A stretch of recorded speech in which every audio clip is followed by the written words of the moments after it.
Bonjour à vous tous, nous sommes le 5e dimanche du temps pascal et vous êtes en compagnie de Michel Maryse. et bienvenue à ce message lumière de la famille Myriam. Aujourd'hui, vous allez voir un très bel évangile qui donne beaucoup d'espérance et j'aimerais vous en faire la lecture pour commencer.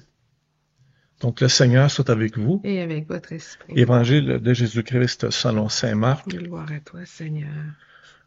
Au cours du dernier repas que Jésus prenait avec ses disciples, quand Judas fut sorti du cénacle, Jésus déclara: Maintenant le Fils de l'homme est glorifié, et Dieu est glorifié en lui.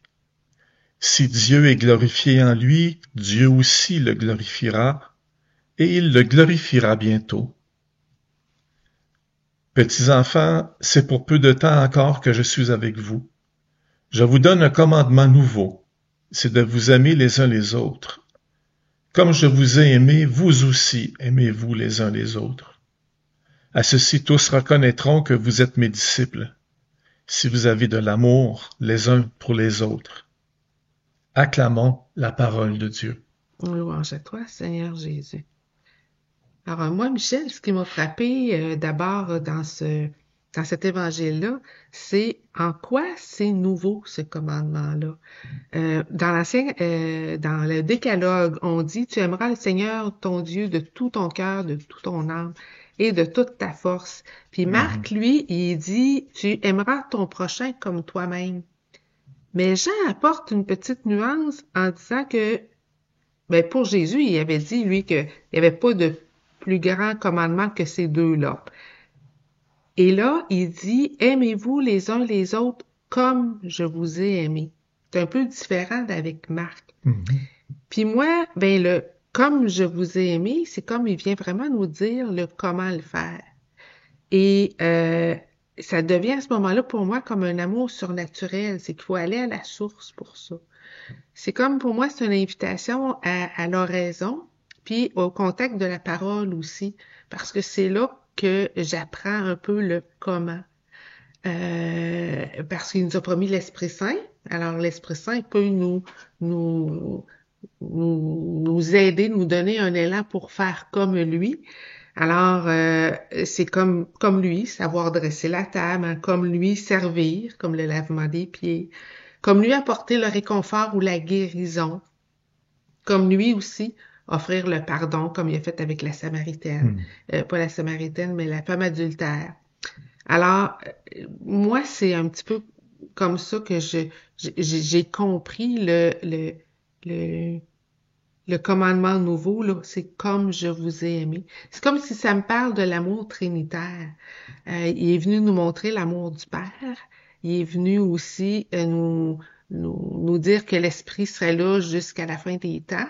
Puis c'est cet amour-là entre le Père, le Fils et l'Esprit qui vient nous montrer. Puis à quelque part, ben, tout comme on dit dans le début du texte, hein, il est venu glorifier son Fils, ben, il veut aussi nous glorifier. Puis peut-être que c'est un appel aussi à être aujourd'hui, ben, quel petit aspect de lui je pourrais être aujourd'hui, me conformer à lui, en quoi? Moi, cette parole-là me fait penser au baptême, c'est bien sûr, parce que le baptême, c'est vraiment un appel à se conformer au Christ. Mais on a de la difficulté à se conformer au Christ parce que, je veux dire, on est rempli de nos difficultés, de nos faiblesses, donc les conséquences du péché originel.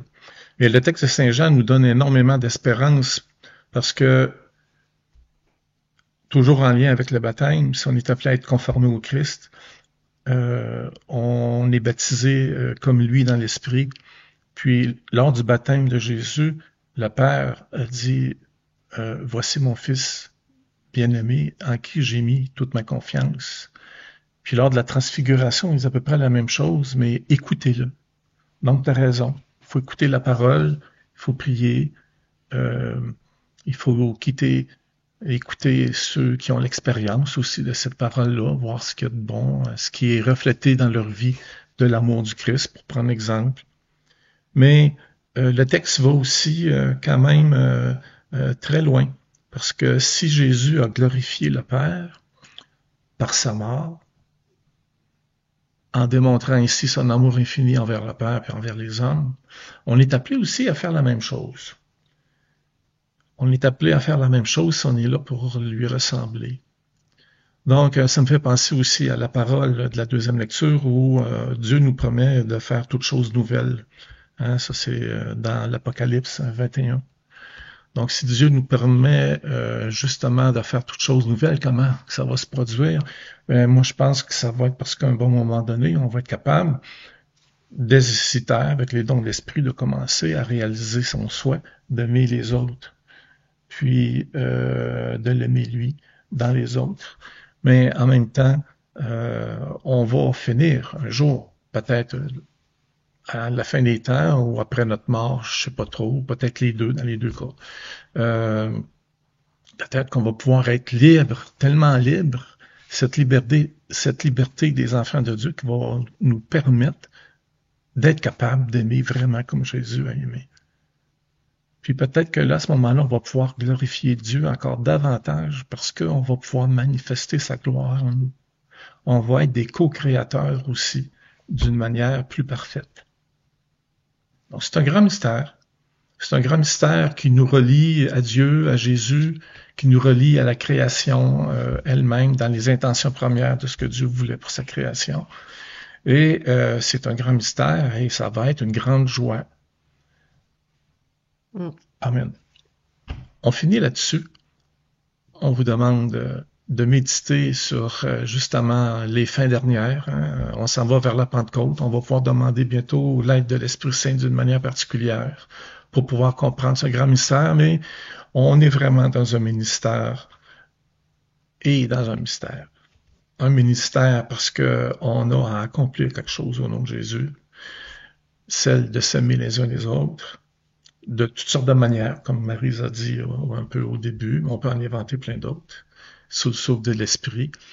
Donc un ministère, mais aussi un mystère, parce qu'on ne sait pas comment ça va se passer. Il faut apprendre au jour le jour, comment est-ce que Dieu va se manifester dans notre vie et comment est-ce qu'il peut nous demander de nous manifester en son nom aux autres dans ce même moment. Pour moi, c'est vraiment un par lui, avec lui et en lui. Oui. Je vais demander, comme d'habitude, où on n'oublie pas que je suis diacre permanent, donc c'est pour ça que des fois je fais des choses un peu particulières.